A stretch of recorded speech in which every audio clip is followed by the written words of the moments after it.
Bismillahirrahmanirrahim. Assalamualaikum warahmatullahi wabarakatuh. Alhamdulillah, wassalatu wassalamu ala rasulillah wa ala alihi wa ashabihi wa mawala. Parenting Nabawiyah part yang ketiga, bahwasanya Rasulullah Muhammad SAW itu mengajarkan pengajaran-pengajaran terkait dengan kebaikan dan agama ini tidak membatasi kepada anggota keluarga atau orang-orang terdekatnya saja, akan tetapi semua lapisan masyarakat beliau ajarkan terhadap kebaikan ataupun agama ini, sebagaimana yang telah disampaikan oleh Ummu Salamah di dalam hadis yang diriwayatkan oleh Imam Al-Hakim, bahwasanya Rasulullah Muhammad SAW mengajarkan kepada beliau tentang doa yang diucapkan setelah mendengar azan maghrib. Ummu Salamah radhiyallahu taala anha, dia berkata, Rasulullah Muhammad SAW mengajarkanku agar membaca doa berikut setelah mendengar azan maghrib, yaitu doa Allahumma hadza iqbalu lailika wa idbaru naharika wa aswatu du'atika faghfirli, yang artinya, ya Allah, inilah kedatangan malammu dan kepergian siangmu serta suara para penyerumu yaitu muadzin, maka ampunilah aku. Beliau pun juga mengajarkan tidak hanya kepada anggota keluarga, yang ini merupakan pengingat bagi kita semuanya, siapapun mereka-mereka yang menyeru kepada kebaikan, dai, ustadz, guru, dan lain sebagainya, agar tidak melupakan pengajaran kepada keluarganya sendiri. Beliau pun juga mengajar kepada paman beliau, yaitu Ibnu Abbas. Beliau pun juga mengajar kepada sepupu laki-laki beliau, yaitu Ali bin Abi Thalib radhiyallahu taala anhu.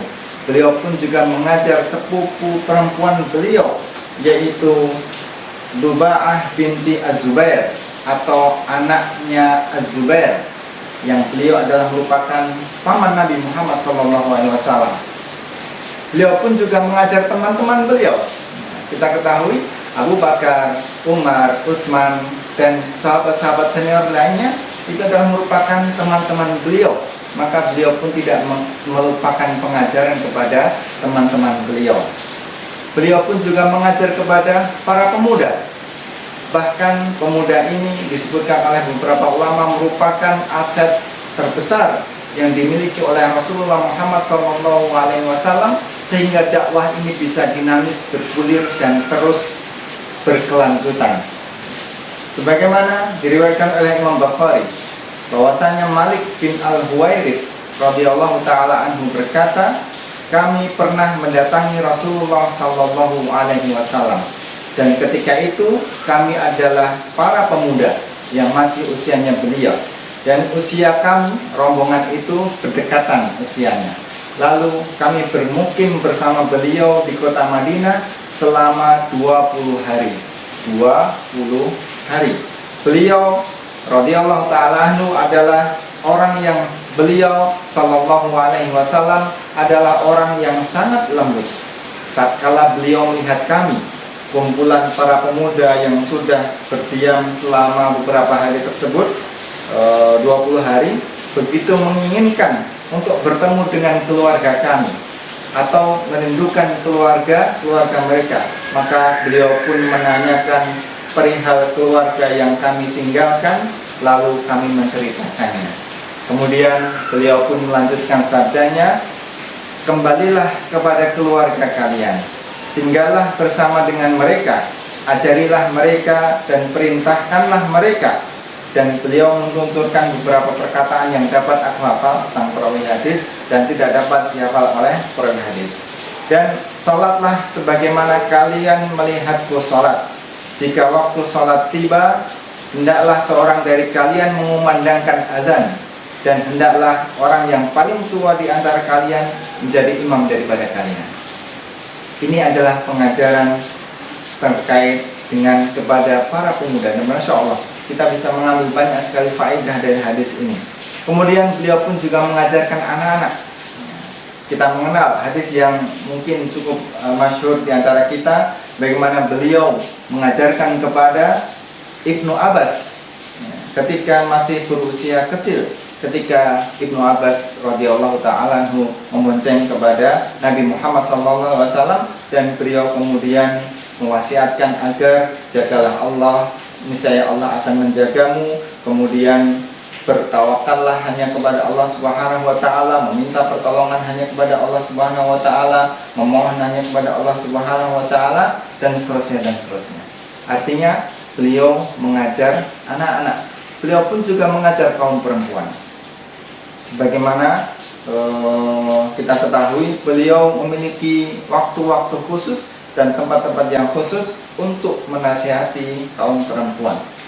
Kemudian beliau pun juga mengajari orang Badui, orang pedalaman, orang yang mungkin istilah hari ini tidak terpelajar, atau orang desa dan lain sebagainya. Maka beliau pun sebagaimana diriwayatkan oleh Imam Muslim dari sahabat Sa'ad radhiyallahu ta'ala anhu, beliau berkata, seorang Badui mendatangi Rasulullah Muhammad SAW, kemudian berkata, ajarkanlah kepadaku bacaan zikir yang dapat aku ucapkan.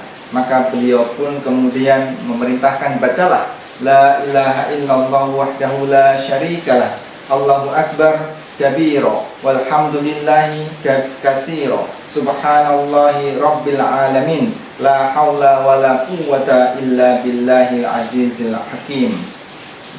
Kemudian beliau pun juga mengajarkan kepada mu'alaf yang baru saja masuk Islam, dengan sebuah, misalkan riwayat Imam Muslim, beliau meriwayatkan dari Abu Malik Asy-Syaja'i dari ayahnya radhiyallahu ta'ala anhu, dia berkata, ketika seorang laki-laki masuk ke dalam Islam, Nabi mengajarkan sholat kepada mereka, kemudian menyuruhnya agar berdoa dengan kalimat berikut, Allahumma firli warhamni wahdini wa'afini warzuqni. Diriwayatkan oleh Imam Muslim. Maka sahabat yang dimuliakan Allah Subhanahu wa taala, metode pengajaran sebagaimana Nabi Muhammad SAW itu adalah tidak membeda-bedakan objek yang tidak wahyu, tetapi beliau berusaha untuk semuanya merangkul, semuanya diajarkan tentang kebaikan ini. Maka mudah-mudahan demikian kita bisa mencontoh beliau, mudah-mudahan pengajaran kita dan kemudian kegiatan belajar mengajar kita menjadi semakin baik dan semakin berkualitas. Subhanakallahumma wa bihamdika asyhadu an la ilaha illa anta astaghfiruka wa atubu ilaik.